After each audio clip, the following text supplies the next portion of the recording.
రాష్ట్ర అధ్యక్షులు మేడి పాపన్న నాయకత్వంలో ఉమ్మడి జిల్లా రథసారథిగా మాకు సుపరిచితులైన ఉద్యమ సారథి మా గుర్రాల సీనన్న నాయకత్వంలో మేము సిద్దిపేట జిల్లా కమిటీ పూర్తి స్థాయిలో పనిచేయడానికి సంసిద్ధులమై ఈరోజు ఎస్సీ వర్గీకరణ ముఖ్యం, మరి మా పారిశుద్ధ్య కార్మికులను పర్మనెంట్ చేయాలి, మరి ప్రస్తుతము ముఖ్యమంత్రి రేవంత్ రెడ్డి గారు డప్పు చెప్పు కళాకారులకు పెన్షన్ ఇవ్వాలని, అదేవిధంగా అఖిలపక్షాంతో ఎస్సీ వర్గీకరణ కోసం ఢిల్లీకి ఆ తీర్మాన ప్రతిని శాసనసభ ద్వారా పంపించవలసిందిగా మా ఎంఆర్పిఎస్ టీఎస్ మేడి పాపన్న మన గుర్రాల సీన నాయకత్వంలో మేము ప్రత్యేకంగా కోరుకుంటున్నాం, వేడుకుంటున్నాం. జై భీమ్, జై మాదిగా.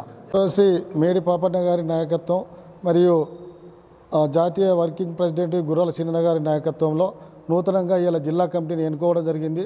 రాష్ట్రంలో కూడా నాకు ఎంఆర్పిఎస్ రాష్ట్ర ఉపాధ్యక్షులుగా నియామక పత్రాన్ని అందజేసిన వారందరికీ రాష్ట్ర కమిటీకి ధన్యవాదాలు తెలియజేస్తున్నాను. మేము ఏబిసిడి వర్గీకరణ కోసం ఈ సిద్దిపేట జిల్లా నుండి నూతనంగా 30 ఏళ్ల చిరకాల కోరికను పోరాటాల వల్లనే సిద్ధంగా ఉన్నాము, పోరాటం చేయడానికి సిద్ధంగా ఉన్నాం. ఏబిసిడి వర్గీకరణ వెంటనే నరేంద్ర మోడీ గారు శీతాకాల సమావేశాల్లో పార్లమెంట్లో బిల్లు పెట్టి వెంటనే ఏబిసిడి వర్గీకరణ చేయకపోతే మరో ఉద్యమానికి మాదిగలు సిద్ధంగా ఉన్నారని చెప్పి డిమాండ్ చేస్తూ ఉన్నాం.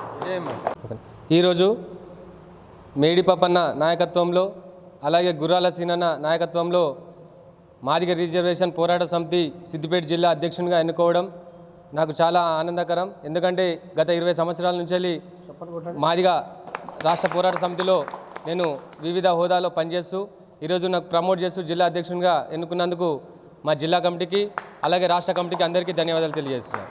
జై మాదిగ, జై జై మాదిగ. ఒక ప్రగతి మాదిగ దండోరా అంటే సమాజంలో అంచబడ్డ అన్ని వర్గాలకు ఆదర్శమైనటువంటి ఉద్యమం. అది మాదిగ హక్కుల దండోరా కాదు, మానవ హక్కుల దండోరాగా మరి ఎన్నో సంవత్సరాల నుంచి ప్రజాదరణ పొందినటువంటి ఉద్యమం ఏకైక పోరాటం అది ఎంఆర్పిఎస్. 29 ఏళ్ళు పురస్కరి 30 ఏళ్ళ పోరాటాన్ని, ఎస్సీ వర్గీకరణ సాధన కోసం నడుస్తున్నటువంటి పోరాటాన్ని ప్రజాస్వామికవాదులు, ప్రజా సంఘాలు, కుల సంఘాలు, మేధావులు అందరూ కూడా బలపరిచినటువంటి ఉద్యమానికి మరి ఈనాడు మేడి పాపన్న గారి నాయకత్వంలో సిద్దిపేట జిల్లాలో గ్రామాన నిర్మాణం చేస్తూ మాదిగల్ని చైతన్యం చేస్తూ మాదిగ ఉపకులాలకు 59 కులాలకు సామాజిక న్యాయం జరగాలంటే విద్యా, ఉద్యోగ, రాజకీయ సంక్షేమ రంగాలలో న్యాయం జరగాలని చెప్పేసి జరుగుతున్నటువంటి పోరాటం ఈ రాష్ట్రంలో ఉన్నటువంటి పాలకులకు అందరికీ తెలిసిందే. కాబట్టి ఇప్పుడు భారత ప్రధాని నరేంద్ర మోడీ గారు రాష్ట్రంలో పార్లమెంట్లో బిల్లు పెట్టడమా లేదా రాష్ట్రాలకు అధికారం ఇవ్వడం తేల్చాలని చెప్పేసి ఈ సందర్భంగా మేము డిమాండ్ చేస్తున్నాం. తక్షణమే గౌరవ ముఖ్యమంత్రి రేవంత్ రెడ్డి గారు ఢిల్లీకి అఖిలపక్షాన్ని తీసుకెళ్లి వర్గీకరణ విషయంలో అసెంబ్లీ ఏకాగ్ర తీర్మానం చేసుకొని మరి న్యాయం చేయాలని చెప్పేసి రాష్ట్ర ప్రభుత్వాన్ని మేము కోరుతా ఉన్నాం.